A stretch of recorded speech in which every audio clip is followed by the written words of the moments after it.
Hey guys, welcome back to the channel The Alpha Banker and my name is Chirag Chopra, currently working as Scale 2 Manager in a public sector bank. So guys, आज की class में हम देखने वाले हैं champion series की अपनी next class और चैंपियन सीरीज की next class according to time table होनी चाहिए एक इंग्लिश लैंग्वेज की क्लास। भाई आज की क्लास में बात करेंगे एक सबसे इंपॉर्टेंट टॉपिक के इंग्लिश में जिसका नाम होता है रीडिंग कॉम्प्रिहेंशन। अब भाई जैसे ही मैंने ये बोला सबसे इंपॉर्टेंट टॉपिक, तो ये बहुत सो कॉल्ड कंट्रोवर्शियल स्टेटमेंट हो गया बिकॉज अब बहुत सारे बच्चे आएंगे जो ये बताएंगे कि सर एरर डिटेक्शन भी तो इक्वली इंपॉर्टेंट है, या क्लोज टेस्ट भी तो इक्वली इंपॉर्टेंट है, या पैराजंबल भी तो इक्वली इंपॉर्टेंट है। Guys I am pretty sure कि ये सारे टॉपिक्स भी इक्वली इंपॉर्टेंट हैं, बट रीडिंग कॉम्प्रिहेंशन सबसे ज्यादा इंपॉर्टेंट क्यों है? बिकॉज इसके एग्जामिनेशन में आने के चांसेस कितने हैं? इसके एग्जामिनेशन में आने के चांसेस हैं 100%, और ये अकेले प्रीलिम्स में तो पूछा ही जाता है बट ये मेंस में भी पूछा जाता है। मतलब अगर आपका ये वाला टॉपिक मजबूत हो गया तो आप प्रीलिम्स तो क्रैक करेंगे ही करेंगे, बट उसके बाद मेंस एग्जामिनेशन क्रैक करके डायरेक्टली क्लरिकल या ऑफिसर सीट को भी ले पाएंगे। तो समझ आ गया ये टॉपिक कितना ज्यादा इंपॉर्टेंट है। अब देखो भाई, रीडिंग कॉम्प्रिहेंशन जितने भी होते हैं वो most of them directly examiner किसी ना किसी न्यूज़पेपर का आर्टिकल ही हमारे सामने रख देता है। तो इसका मतलब अगर आप किसी आर्टिकल से अपने रीडिंग कॉम्प्रिहेंशन की प्रिपरेशन कर रहे हैं तो भाई आपकी प्रिपरेशन बहुत अच्छी चल रही है। अब देखो भाई, हम आज क्या करने वाले हैं भाई, एक न्यूज़पेपर का आर्टिकल तो देखेंगे ही, बट यहाँ पे अपना डिफिकल्टी लेवल और थोड़ा अपना प्रिपरेशन के लेवल को थोड़ा इंक्रीज करते हुए हम यहाँ पे इंडियन न्यूज़पेपर का आर्टिकल ना देखते हुए आज अमेरिका के एक न्यूज़पेपर का आर्टिकल देखेंगे, न्यूयॉर्क टाइम्स का एक आर्टिकल देखेंगे। न्यूयॉर्क टाइम्स का एक आर्टिकल आया था जिसमें एप्पल वर्सेस यूरोप, भाई एप्पल कंपनी वर्सेस यूरोप, पूरा का पूरा यूरोप की एक बहुत बड़ी कंट्रोवर्सी है। तो उस कंट्रोवर्शियल आर्टिकल को आज की क्लास में देखने वाले हैं। अब गाइस देखो, आज की क्लास में मैं आपको क्या सिखाऊंगा भाई, रीडिंग कॉम्प्रिहेंशन सॉल्व करना आप सबको ऑलरेडी आता होगा। भाई मैं आज आपको रीडिंग कॉम्प्रिहेंशन सॉल्व करना नहीं बताने वाला, आज मैं आपको बताऊंगा कि रीडिंग कॉम्प्रिहेंशन को रीड कैसे करते हैं। भाई एक पढ़ने वाली चीज को पढ़ा कैसे जाता है उसको आज थॉरोली डिस्कस करेंगे। भाई मेरी एग्जैक्टली क्या अप्रोच रहती थी उसको आज डिस्कस करेंगे। भाई आपको इंग्लिश की एक लाइन पढ़नी है और उसको इंग्लिश में ही समझने की कोशिश करनी है जिससे आपका आधे से भी कम टाइम लगेगा और मैक्सिमम टाइम आपका बच जाएगा। गाइस यही अप्रोच मैं लगाता था और मेरे 6 से 7 मिनट में मैं रीडिंग कॉम्प्रिहेंशन तो सॉल्व करता ही था, प्लस उसके साथ ही साथ वो 10 क्वेश्चन भी सॉल्व हो जाते थे मेरे। मतलब 7 मिनट के अंदर अंदर रीडिंग कॉम्प्रिहेंशन प्लस 10 के 10 क्वेश्चन सब कुछ सॉल्व हो जाता था, and that too with 90% plus accuracy, 90% से ज्यादा एक्यूरेसी के साथ भी मैं 7 मिनट में रीडिंग कॉम्प्रिहेंशन प्लस क्वेश्चंस करने में हमेशा सफल रहता था। ऐसा कैसे होता था उसको आज की क्लास में बहुत थॉरोली देखेंगे। अब भाई आगे बढ़ने से पहले सबसे पहले इस क्लास को ज्यादा से ज्यादा लोगों के साथ शेयर कर दो और सबसे पहले इस क्लास को नीचे लाइक कर दो भाई, जिससे ज्यादा से ज्यादा लाइक्स होंगे तो ये क्लास ऑटोमेटिकली ऊपर शो होने लग जाएगी और ज्यादा से ज्यादा बच्चों को इस क्लास से बेनिफिट हो सकेगा। फाइन, आगे चलें, आज की क्लास को आगे बढ़ाते हैं और आगे देखते हैं। गाइस देखो, आज का जो हमारा आरसी है वो आरसी नंबर 1 मैंने ऑलरेडी लिख रखा है। ये आरसी थोड़ा लंबा है, थोड़ा लेंदी है। अगर मैं आपको इसकी लेंथ दिखाऊं तो ये है फर्स्ट पेज, ये है सेकंड पेज और ये हमारा थर्ड पेज, मतलब टोटल 3 पेजेस का आरसी रहेगा। तो इसलिए मैंने इसको 3 पेजेस में डिवाइड कर दिया है, बट कोई बात नहीं है बिकॉज आज के आरसी के बाद आप लोगों को ऑब्वियसली रीडिंग कॉम्प्रिहेंशन रीड करने में बहुत ज्यादा कॉन्फिडेंस आ जाएगा। ठीक है भाई, अब भाई चालू करते हैं और साथ साथ में रीडिंग करते हैं। अब भाई देखो क्या करेंगे भाई, जब भी कोई भी क्वेश्चन चालू करते हैं तो सबसे पहले हमें उसके डायरेक्शंस को रीड करना होता है। भाई डायरेक्शंस पढ़ो। भाई डायरेक्शन क्वेश्चन नंबर 1 to 10, भाई 10 क्वेश्चन है टोटल इस रीडिंग कॉम्प्रिहेंशन के। भाई वो क्या बोल रहा है, read the following passage carefully and answer the questions given below it. Certain words or phrases are printed in red to help you locate them while answering some of the questions. भाई बोल रहा है कि भाई reading comprehension पढ़ो, नीचे के questions को सॉल्व कर लो और कुछ वर्ड या फ्रेजेस है जिसको इन्होंने रेड में पेंट कर दिया है। और भाई ऐसा इन्होंने क्यों करा है, जिससे हमें उसको लोकेट करने में आसानी हो। जैसे भाई ये वाला वर्ड है इसको रेड में पेंट कर दिया है, ऐसे ही ये वाला एक वर्ड है इसको रेड में प्रिंट कर दिया है। तो ऐसे वर्ड्स होंगे बिकॉज ये आगे हमारा अब वोकैबुलरी वाले क्वेश्चंस में यूज होने वाले होंगे। फाइन, साथ में रीड चालू करें। चलो भाई पढ़ते हैं। Apple and United States are crying foul over the ruling in Europe that Apple received illegal tax breaks from Ireland and must hand over 13 billion euros or $14.5 billion, a record tax penalty in Europe. But Apple and United States have only themselves to blame for the situation. तो भाई अभी तक क्या बोला है भाई, Apple and United States are crying foul. Crying foul मतलब कुछ झूठा मूठा नाटक कर रहे हैं। क्राइंग फाउल का मतलब ये होता है over the ruling in Europe that Apple received illegal tax breaks from Ireland and must hand over 13 billion euros और 14.5 बिलियन डॉलर्स। भाई ऐसा क्या हुआ है भाई, एप्पल और यूनाइटेड स्टेट्स नाटक कर रहे हैं भाई, they are crying foul. Why? Because of a ruling in Europe that Apple received illegal tax breaks. भाई एप्पल को इलीगल टैक्स ब्रेक्स मिले हैं आयरलैंड में। भाई देखो क्या होता है, वर्ल्ड की कुछ कंट्रीज होती हैं जिसको हम बोलते हैं टैक्स हेवन। भाई आई एम प्रीटी श्योर कि आप लोगों ने सुना होगा कि Mauritius is a tax haven. भाई मैक्सिमम इंडियन कंपनीज जितनी भी हैं वो अपना टैक्स बचाने के लिए क्या करती हैं, मॉरिशस में जाके इन्वेस्ट करती हैं। बिकॉज मॉरिशस में आप जो पैसा कमाएंगे उसके ऊपर आप इंडिया में टैक्स नहीं देंगे, और मॉरिशस में ऑलरेडी उन प्रॉफिट्स पे टैक्स नहीं लगता। तो भाई इसका मतलब क्या है, आप मैक्सिमम पैसा बचा सकते हैं अगर आप मॉरिशस में जाते हैं। तो इन जगहों को जहां पे आप पैसा बचा सकते हैं उनको बोला जाता है टैक्स हेवन। ऐसे ही यूरोप का एक टैक्स हेवन है, उसका नाम है आयरलैंड। यहां पे क्या हुआ भाई, एप्पल ने क्या करा, आयरलैंड में जाके काम करा। तो भाई यूरोप बोल रहा है कि उनको कुछ इलीगल टैक्स ब्रेक्स मिले, अब जिसकी उनको पेनल्टी भरनी पड़ेगी टोटल 13 बिलियन यूरोस की या फिर 14.5 बिलियन डॉलर्स की। फाइन। और आगे क्या लिखा है, but Apple and United States have only themselves to blame for the situation. But Apple और यूनाइटेड स्टेट्स खुद इस चीज के दोषी हैं और इस सिचुएशन में खुद को पहुंचाने के खुद जिम्मेदार हैं। आगे पढ़ो। Apple has engaged in increasingly aggressive tax avoidance for at least a decade। भाई एप्पल लगातार एक डेकेड से ज्यादा हो गया भाई वो एग्रेसिव टैक्स अवॉइडेंस में लगे हुए हैं, including stashing some 100 billion in Ireland without paying taxes on much of it anywhere in the world. भाई यहां पे लिखा है stashing around 100 billion in Ireland without paying tax anywhere in the world. भाई इन्होंने क्या करा एप्पल ने, भाई एप्पल एटलीस्ट अ डेकेड से एग्रेसिव टैक्स अवॉइडेंस कर रहा है। कैसे कर रहा है भाई, वो स्टैशिंग कर रहा है अराउंड 100 बिलियन डॉलर्स की आयरलैंड में, और इस 100 बिलियन डॉलर पे वो दुनिया में कहीं पर भी टैक्स पे नहीं कर रहा है। मतलब समझे भाई, यूरोप ने पेनल्टी क्यों लगाई, because 100 billion dollar Apple Ireland में तो ले आया पर उसका टैक्स कहीं भी नहीं दिया। तो भाई ये प्रॉब्लम है यहाँ यूरोप को, और इसी वजह से एप्पल और यूनाइटेड स्टेट्स फाउल क्राइम कर रहे हैं। आगे पढ़ो। According to a senate investigation in 2013। और ये चीज कैसे पता चली, एक सेनेट इन्वेस्टिगेशन में जो 2013 में हुआ था। आगे पढ़ो। In a display of arrogance, the company seemed to believe that its arrangement in a known tax haven like Ireland would never be deemed illegal, even as European regulators cracked down in similar cases against such multinational corporations such as Starbucks, the German chemical giant BASF।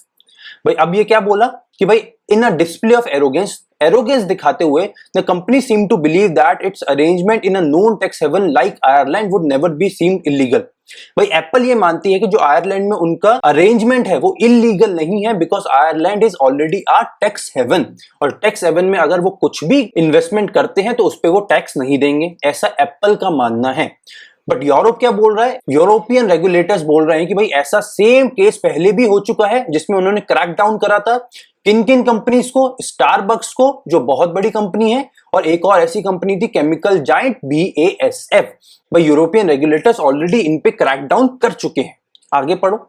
Congress, for its part, has sit idly by as American corporations have indulged Amazon, Fiat, and in increasingly intricate form of tax avoidance made possible by the interplay of an outmoded corporate tax code and modern globalized finance। भाई ये क्या बोल रहे हैं, कांग्रेस मतलब United state की कांग्रेस जो वहां की सरकार है, वो फॉर इट्स पास अपने हक में अपनी जगह पे शांत बैठे हैं, सिट आइडियली बाय, बिल्कुल शांत स्थिर बैठे हैं, जबकि American corporations like Amazon, fiat या जिसकी बात हो रही है एप्पल, इन्होंने क्या करा है, increasingly integrate forms of tax avoidance बना लिए हैं, बहुत ही कॉम्प्लिकेटेड टाइप के टैक्स अवॉइडेंस सिस्टम बना लिए इन्होंने। और ऐसा क्यों हो पाया है, बिकॉज बहुत सारे आउटमोडेड टैक्स कोड चल रहे हैं। आउटमोडेड मतलब बहुत पुराने टैक्स कोड चल रहे हैं, और इनका जो ग्लोबलाइज फाइनेंस है वो बहुत ही ज्यादा मॉडर्न है। मतलब इन्होंने मॉडर्न ग्लोबलाइज फाइनेंस यूज करा, एक चीज अपना टैक्स बचाने के लिए, और दूसरी चीज क्या है, आउटमोडेड कॉर्पोरेट टैक्स कोड। ये दोनों चीजें यूज करके वो पूरे दुनिया भर में कुछ integrate forms of tax avoidance बना रहे हैं, जिससे पूरी दुनिया में टैक्स बचाते जा रहे हैं। आगे क्या लिखा है, the biggest tax dodge in need of reform involves deferral in which American companies can defer paying taxes on foreign held profits until those sums are repatriated. तो भाई ये क्या बोले कि भाई बिगेस्ट टैक्स डॉज क्या है, तो भाई सबसे अच्छा तरीका क्या है टैक्स बचाने का, उसको ये लोग बोलते हैं डेफरल। डेफरल में क्या होता है, जितनी भी अमेरिकन कंपनीज हैं वो अपना टैक्स पेइंग डेफर कर सकते हैं, मतलब आगे की तरफ ढकेल सकते हैं, मतलब आज पे ना करते हुए वो बाद में कभी पे करेंगे। और वो बाद में कब पे करेंगे, जब वो दो सम्स उन पैसों को रिपार्टेड करेंगे, मतलब वापस यूनाइटेड स्टेट में अगर उस पैसे को लेके आएंगे तभी बस उस पैसे पे उनको टैक्स पे करना है, वरना कोई भी टैक्स पे नहीं करना है। और इसी चीज को वो लोग बचाते हुए अपना टैक्स बचा लेते हैं, बिकॉज पैसा वापस बुलाते ही नहीं होंगे, तो पैसा वापस नहीं मंगाया जाएगा तो उस पर टैक्स भी नहीं बनेगा अकॉर्डिंग टू अमेरिकन लॉ। आगे पढ़ो। Initially, deferral was a convenience for multinationals as they sought investment opportunities abroad while lobbying Congress for tax rate cuts in exchange for reparting the money. अभी क्या बोला जा रहा है भाई, इनिशियली क्या हुआ था, जो डेफरल था वो कन्वीनियंस के लिए यूज हुआ था मल्टीनेशनल्स की। ऐसा क्यों, बिकॉज जिससे उनको नई नई अपॉर्चुनिटीज में इन्वेस्ट करने का मौका मिले अब्रॉड। और अब वो क्या कर रहे हैं, they are lobbying Congress for tax cut rates in exchange for repatriating the money. और अब वो कांग्रेस की लॉबिंग कर रहे हैं, कांग्रेस को घेर रहे हैं, घेराव कर रहे हैं, दबाव बना रहे हैं कांग्रेस के ऊपर। किस लिए, कुछ टैक्स रेट कट करने के लिए, जिससे वो जो पैसा वापस मंगाए उस पे उनको और भी कम टैक्स लगे। फाइन, यहां तक चीजें हमें समझ आ गई। आगे रीड करते हैं। Currently, there is some $2 trillion in corporate profits in offshore tax deferred account. Beside Apple, Microsoft, Google, Cisco and Oracle also have large stashes. इसका मतलब क्या है, अराउंड $2 ट्रिलियन पड़े हुए हैं कॉर्पोरेट प्रॉफिट में। कहां पड़े हैं, ऑफशोर टैक्स डेफर्ड अकाउंट्स। भाई ऑफशोर टैक्स डेफर्ड अकाउंट में अराउंड $2 ट्रिलियन पड़े हैं। बहुत सारी कंपनीज हैं और उन कंपनीज के एग्जांपल हैं Apple, Microsoft, Google, Cisco, Oracle और बहुत सारी अलग अलग कंपनीज भी होंगी। तो भाई ये ऑफशोर टैक्स डेफर्ड अकाउंट क्या है, भाई वो वाले अकाउंट है जिसमें वो पैसा अमेरिका में बुलवाते ही नहीं है, वो पैसा वापस नहीं बुलाएंगे, किसी अब्रॉड कंपनी में ऑफशोर ही पैसा रखते जाएंगे जिससे टैक्स पेमेंट जीरो हो जाए। आगे पढ़ो। Apple is one of nearly 24 major corporations pushing Congress for tax holiday. भाई Apple is nearly in 24 major corporation, around 2 dozen, मतलब अराउंड 24 कंपनीज ऐसी हैं जिसमें से एक एप्पल भी है जो कांग्रेस को फोर्स कर रही है कि एक टैक्स हॉलिडे लेकर आओ।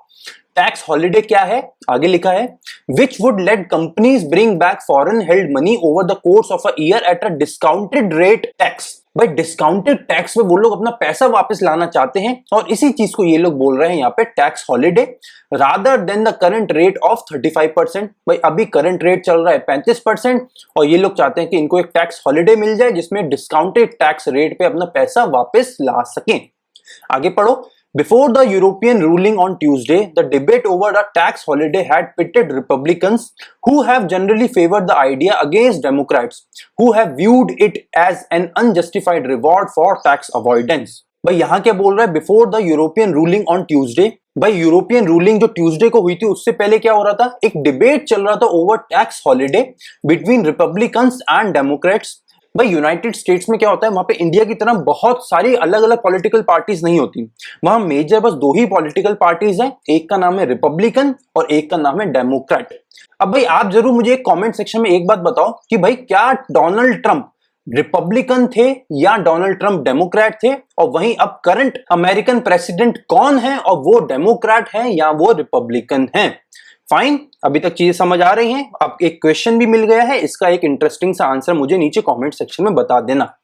भाई देखो इसको पढ़ते हैं, इसका मतलब समझते हैं। भाई ये बोल रहे हैं कि भाई यूरोपियन रूलिंग आने से ऑलरेडी पहले एक डिबेट चल रहा है बिटवीन रिपब्लिकन्स एंड डेमोक्रेट्स। भाई रिपब्लिकन फेवर कर रहे हैं कि टैक्स हॉलिडे आना चाहिए, वहीं डेमोक्रेट इसके अगेंस्ट है कि टैक्स हॉलिडे नहीं आना चाहिए।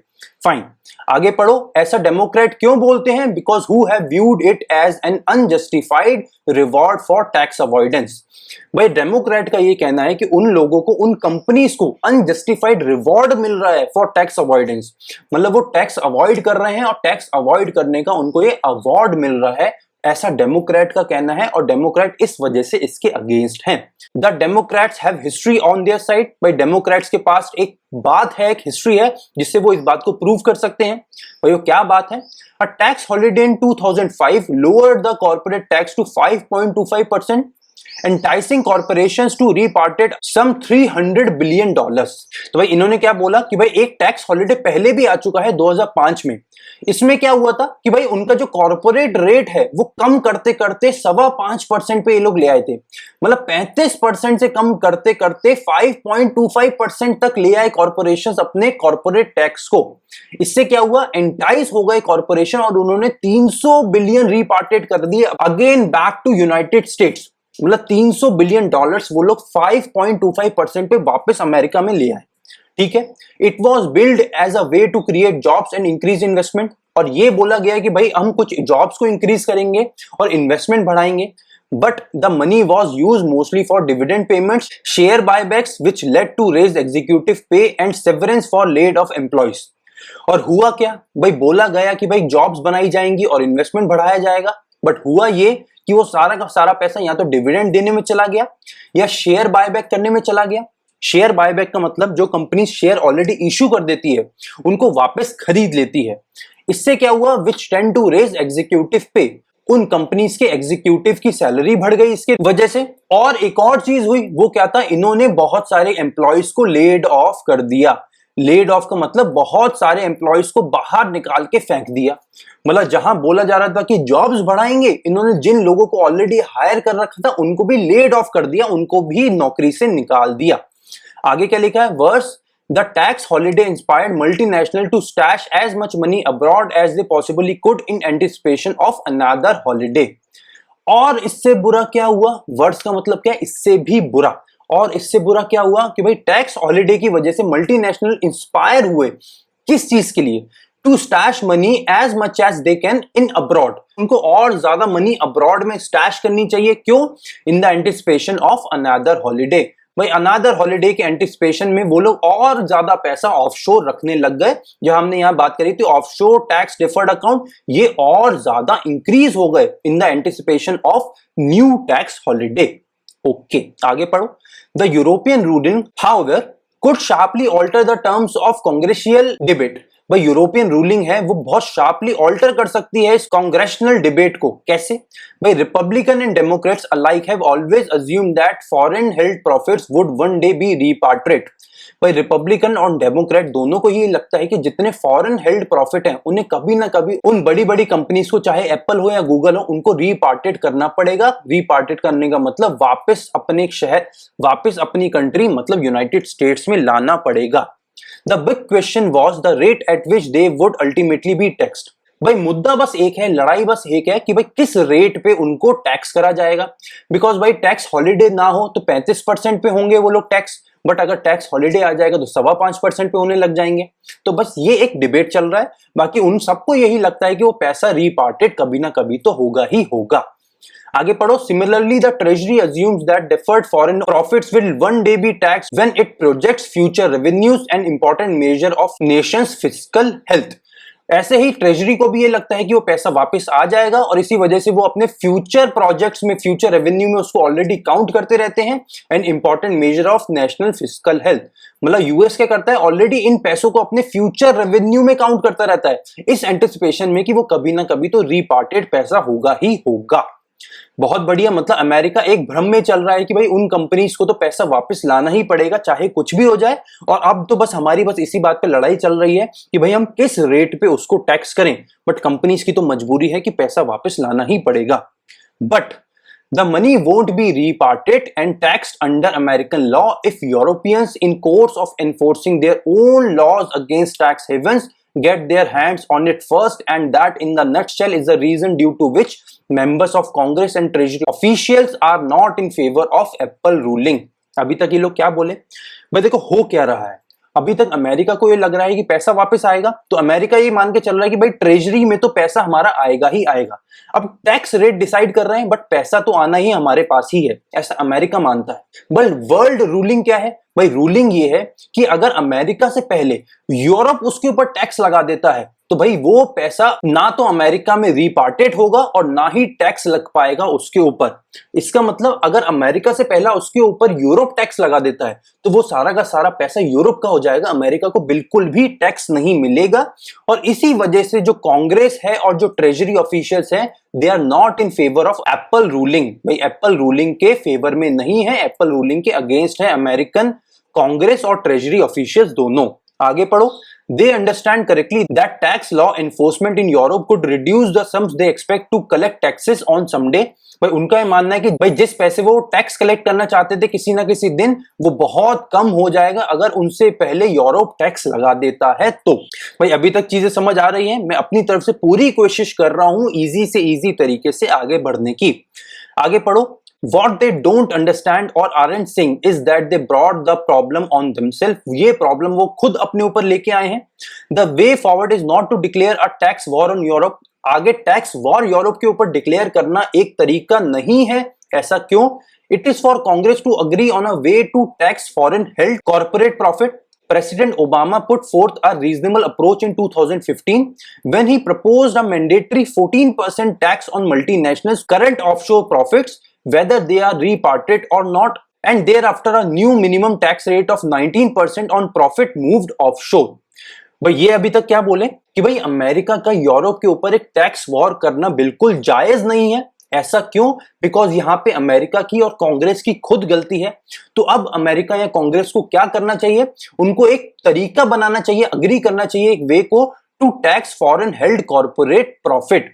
कॉर्पोरेट प्रॉफिट जो अब्रॉड में रखा हुआ है उसको अलग तरीके से टैक्स करने के लिए इनको एक अग्रीमेंट बनाना चाहिए। इसमें एक एग्जांपल उन्होंने दिया प्रेसिडेंट ओबामा का, जिन्होंने क्या बोला था भाई 2015 में उन्होंने बोला था कि एक मैंडेटरी 14% टैक्स लगा दो सारी की सारी मल्टीनेशनल कंपनीज में जो भी ऑफशोर प्रॉफिट रखते हैं। भाई फिर वो चाहे पैसा वापस यूनाइटेड स्टेट्स में लाया जाए या ना लाया जाए, 14% उन पे टैक्स ऑलरेडी लगा दो और उसके बाद एक मिनिमम 19% लगा दो जो भी प्रॉफिट बाहर मूव करते हैं वो लोग ऑफशोर। ऐसा प्रेसिडेंट ओबामा ने बोला था कि कम से कम इतना तो करो। अगर टैक्स हॉलिडे देंगे तो भाई 5.25% टैक्स आएगा। तो भाई इन्होंने क्या बोला कि ऑलरेडी आप 14% टैक्स लगा दो, अब वो चाहे पैसा अमेरिका में वापस आए या ना आए, हमको कोई मतलब नहीं, हमें 14% टैक्स मिल जाएगा। आगे पढ़ते हैं। An even better solution would be to simply end indefinite corporate tax deferral, imposing American taxes on profits when they are made। इसका क्या मतलब है? भाई ये बोल रहे हैं कि एक और अच्छा सॉल्यूशन क्या है कि ये जितनी इनडेफिनिट कॉर्पोरेट टैक्स डेफरल है इसको ही खत्म कर दिया जाए। टैक्स डेफरल क्या था कि भाई जो भी मल्टीनेशनल कंपनी है जब वो अमेरिका में पैसा वापस लाएगी, जितना भी पैसा वापस लाएगी बस उतने ही पैसे पे उनको टैक्स देना है। तो भाई यहाँ का ऑथर क्या बोल रहा है कि भाई इस चीज को ही, इस कॉर्पोरेट टैक्स डेफरल को ही खत्म कर दो और भाई जैसे ही कोई भी कंपनी प्रॉफिट बनाती है उस पे अमेरिकन टैक्सेस लागू कर दो। मतलब 35%, 50% जितना भी आपको टैक्स लेना है, दुनिया में कहीं पे भी अमेरिकन कंपनी प्रॉफिट कमाएगी तो उस पे उसको टैक्स देना पड़ेगा, डेफरल सिस्टम खत्म हो जाए। ओके, आगे लिखा है American rejected mister Obama's proposal in 2015 में रिपब्लिकन्स ने अपोज करा या रिजेक्ट कर दिया इस प्रपोजल को। And there is no chance that lawmakers will engage in such a debate so close to the election. और so close to election, author ये मानता है कि लॉ मेकर फिर से इस तरीके की किसी भी रूलिंग में एंगेज नहीं होना चाहेंगे। But the next president and Congress will need to act to ensure that long last American corporation pay their fair share in taxes. भाई देखो इनका ये मानना है कि अभी करंट जो गवर्नमेंट है या करंट जो पॉलिसीज हैं या करंट जो कांग्रेस है, भाई वो अब नई रूलिंग नहीं करेगी बिकॉज इलेक्शंस अब बहुत पास हैं। बट जो भी अब नई सरकार बनेगी, नई कांग्रेस आएगी, नई प्रेसिडेंट आएंगे, उनको जरूर ये करना चाहिए जिससे जितने भी अमेरिकन कॉर्पोरेशन हैं वो फेयर शेयर इन टैक्सेस पे करें और टैक्सेस देने से बचे ना। फाइन, अभी तक पूरी चीज समझ आ गई। भाई स्टार्ट हुआ था हमारा एप्पल से और यूनाइटेड स्टेट्स से, जो यूरोप में इन्वेस्ट करती जा रही है एप्पल जैसी बड़ी बड़ी कंपनीज टैक्स हेवन में, लाइक आयरलैंड का यहाँ पे एक एग्जांपल दिया था आपको। और आयरलैंड को क्या बोला गया था? आयरलैंड को यहां बोला गया था टैक्स हेवन। मतलब इन टाइप की जगहों पे आपको टैक्स नहीं देना पड़ता है। तो एप्पल टाइप की कंपनी क्या कर रही है, यहाँ पे भर भर के पैसा डालती जा रही है और टैक्स बिल्कुल नहीं दे रही हैं। तो अब यूरोपियन कंपनीज क्या बोल रही हैं कि भाई हम तो इन सारे प्रॉफिट्स पे, इन सारे इन्वेस्टमेंट पे टैक्स लेंगे। अब भाई ये सुनते ही अमेरिकन कांग्रेस या ट्रेजरी ऑफिशियल्स के कान खड़े हो गए ऐसा क्यों? बिकॉज अगर उनसे पहले यूरोपियन यूनियन टैक्स लगा देगी तो भाई अमेरिकन लॉज फिर लागू नहीं होंगे और अमेरिका को वो वाला टैक्स नहीं मिलेगा, और वो वाला टैक्स नहीं मिलेगा तो उनका बहुत भारी नुकसान हो जाएगा, बिकॉज वो लोग अपने ऑलरेडी फ्यूचर रेवेन्यूज में इन पैसों को काउंट कर चुके हैं और फ्यूचर रेवेन्यूज में काउंट कर चुके हैं। तो अगर वो पैसा वापस नहीं आया तो भाई उनका जो फिस्कल पॉलिसी है वो बहुत बुरी तरह से पिट जाएगी और उनके पास दिखाने को भी पैसा नहीं बचेगा। इसलिए उनको वो पैसा वापस लाना जरूरी है और इसीलिए ऑथर अब बोल रहा है कि भाई डेफरल सिस्टम को खत्म कर दो और दुनिया में जैसे ही अमेरिकन कंपनी, अमेरिकन कॉर्पोरेशन पैसा बनाती है तभी के तभी उसको टैक्स करना चालू कर दो। भाई अभी तक चीजें क्लियर हो गई होंगी, आई एम प्रीटी श्योर। अब आगे बढ़ते हैं और एक एक करके सारे क्वेश्चंस को सॉल्व कर लेते हैं। भाई क्वेश्चन नंबर 1 मेरे साथ साथ रीड करो। Why deferral is the biggest taproot of global tax avoidance? भाई deferral की हम ऑलरेडी बात कर चुके हैं। Why it is the biggest taproot of global tax avoidance? Taproot का मतलब क्या होता है? जड़। भाई जड़ क्या है? सबसे बड़ी जड़ क्यों है deferral system of global tax avoidance? भाई ग्लोबल टैक्स अवॉइडेंस में ऐसा क्या करती है deferral पॉलिसी कि वो सबसे बड़ी जड़ बन गई है ग्लोबल टैक्स अवॉइडेंस की? ऑप्शंस पढ़ो। As deferral has resulted in obliterating the taxes of companies like Apple entirely.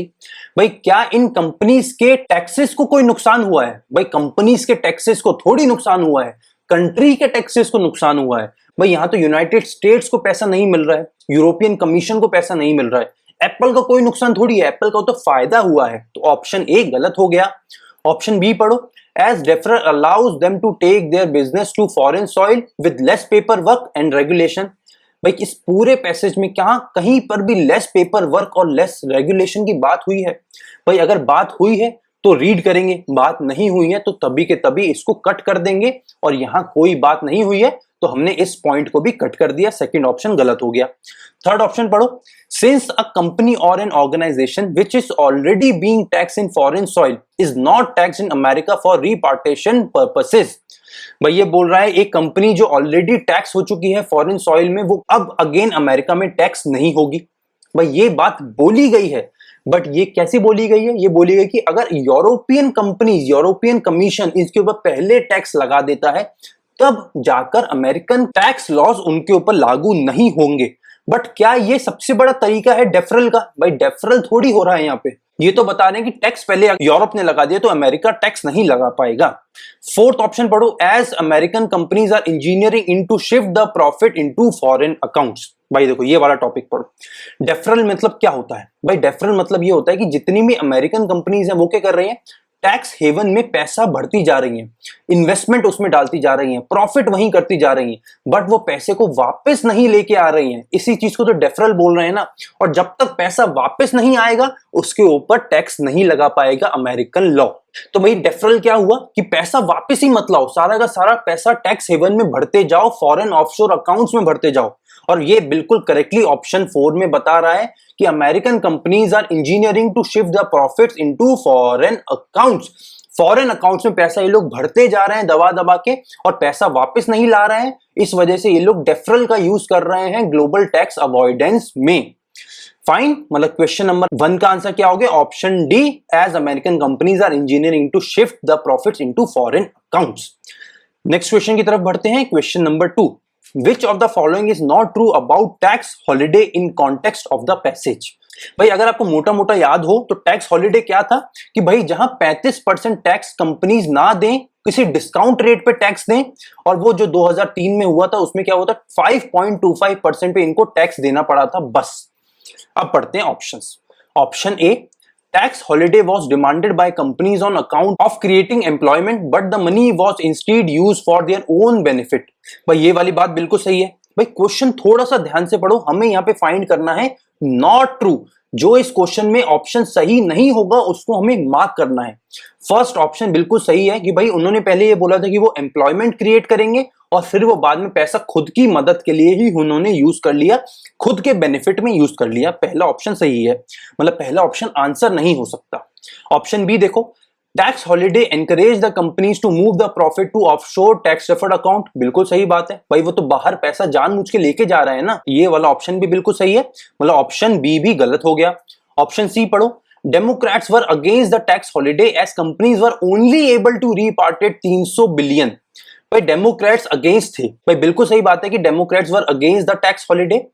क्यों अगेंस्ट थे? बिकॉज कंपनीज बहुत ज्यादा पैसा यूनाइटेड स्टेट्स में लेके आ रही थी, और जो वो पैसा यूनाइटेड स्टेट्स में नहीं लेके आ रहे थे उसका बस एक ही रीजन था, बिकॉज वो एंटिसिपेट कर रहे थे एक और next tax holiday. Anticipated tax holiday एक और था, इस वजह से वो लोग बाकी का पैसा अपना नहीं लेकर आए। ये ऑप्शन क्या बोल रहा है? Democrats were against. बिल्कुल सही बात है, because the companies were only able to repatriated 300 billion. बिल्कुल गलत बात है, यही वाला ऑप्शन बिल्कुल सही है।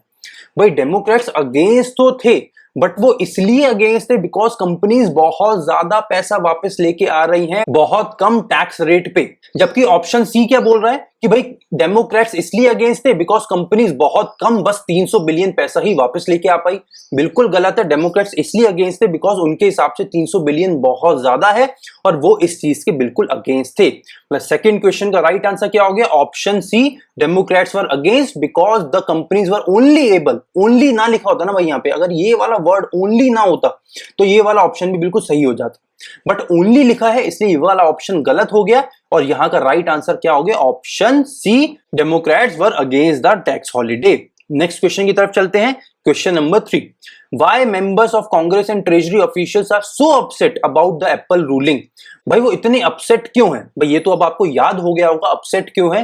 बिकॉज भाई यूरोपियन कंट्रीज ने अगर उनसे पहले टैक्स लगा दिया तो उनको वो पैसा वापस टैक्स लगाने के लिए नहीं मिल पाएगा। ऑप्शन पढ़ लेते हैं जल्दी जल्दी। As they feel it is not justified and it might put the hard-earned money of Americans in peril। बिल्कुल गलत बात है, बिकॉज यहाँ ही बोल रहे हैं कि भाई उनको ऐसा लगता है कि भाई जितनी अमेरिकन की हार्ड अर्नड मनी है उस पे खतरा है। ऐसा तो बिल्कुल भी बात ही नहीं हुई है। ऑप्शन बी पढ़ो, the fear of squandering the opportunity of getting their hands on foreign held profit. Option B बिल्कुल सही है। भाई उनको डर लग रहा है कि जितनी अपॉर्चुनिटी है इस प्रॉफिट पे टैक्स लगाने की वो उनकी खत्म हो जाएगी। फियर है, उनको डर है इस बात का। बिल्कुल सही बात है, उनको डर है, तो ऑप्शन बी बिल्कुल सही हो गया क्वेश्चन 3 का। क्वेश्चन 3 सिंपल क्वेश्चन था। नेक्स्ट क्वेश्चन, क्वेश्चन नंबर 4 देखो, which of the following statement और स्टेटमेंट्स इज और are true in the context of the passage? भाई नीचे 3 स्टेटमेंट दिए हैं और आपको इनमें से एक ऑप्शन को चूज करना है। भाई क्वेश्चन नंबर 4 आप लोगों के लिए होमवर्क क्वेश्चन है, इसका सॉल्यूशन और इसका आंसर आपको मुझे नीचे कमेंट सेक्शन में बताना है।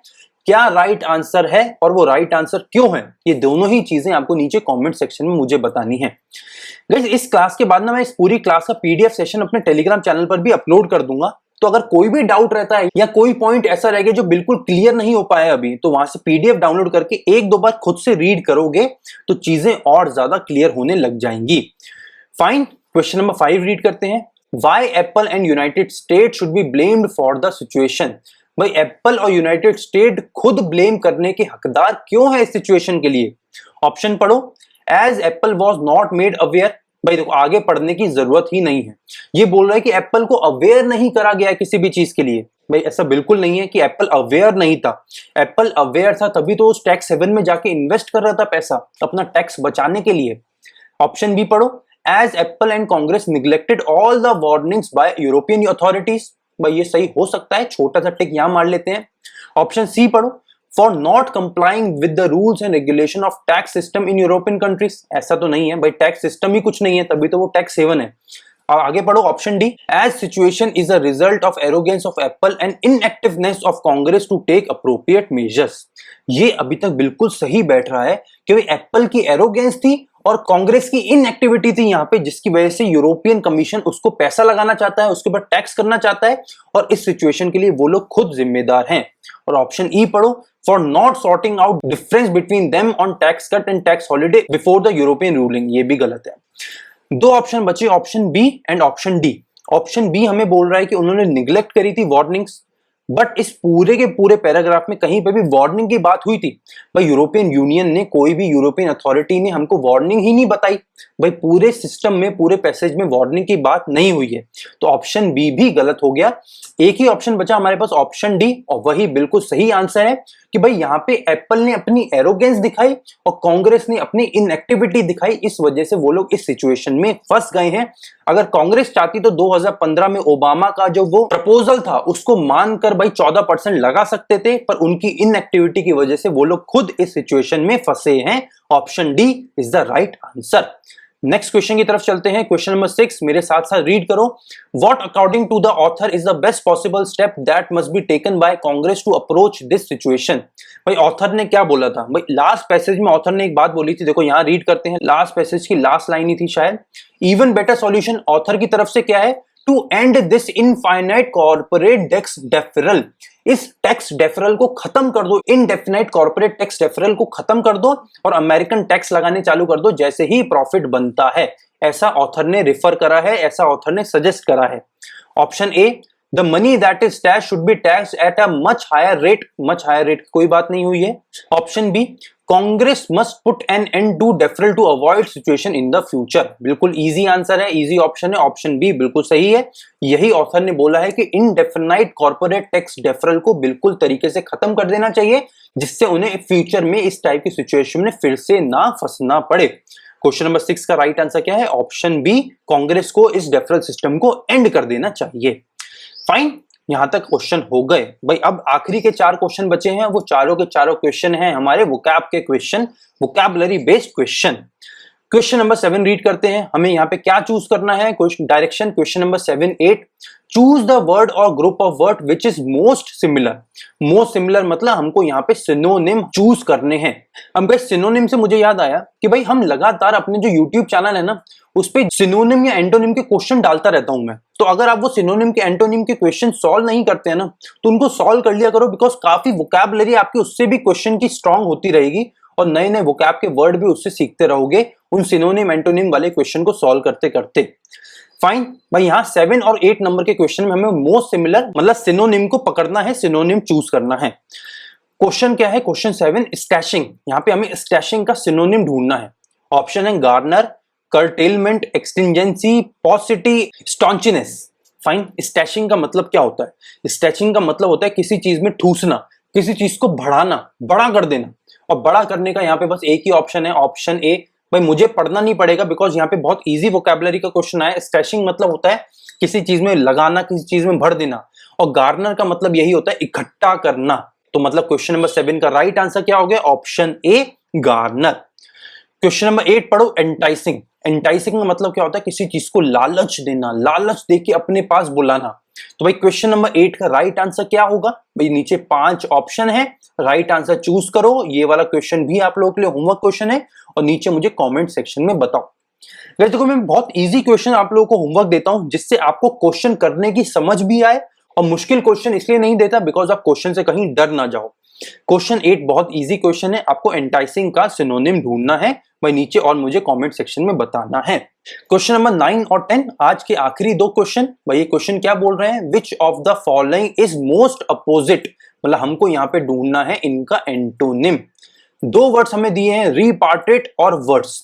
भाई ऊपर वाला क्वेश्चन आप आज का होमवर्क ले लो, नीचे वाला साथ में कर लेते हैं। हमें वर्ड्स का यहाँ पे मोस्ट ऑपोजिट ढूंढना है। अब देखो भाई तरीका तो ये है कि हम ऊपर जाके पैसेज पढ़े और पैसेज के रिगार्डिंग इनका फिर ऑपोजिट ढूंढे। अब भाई देखो वर्ड्स का अगर मैं ऑपोजिट ढूंढूं तो वर्ड्स का मतलब होता है बहुत ज्यादा खराब, तो इसका ऑपोजिट क्या होगा? बहुत ज्यादा अच्छा।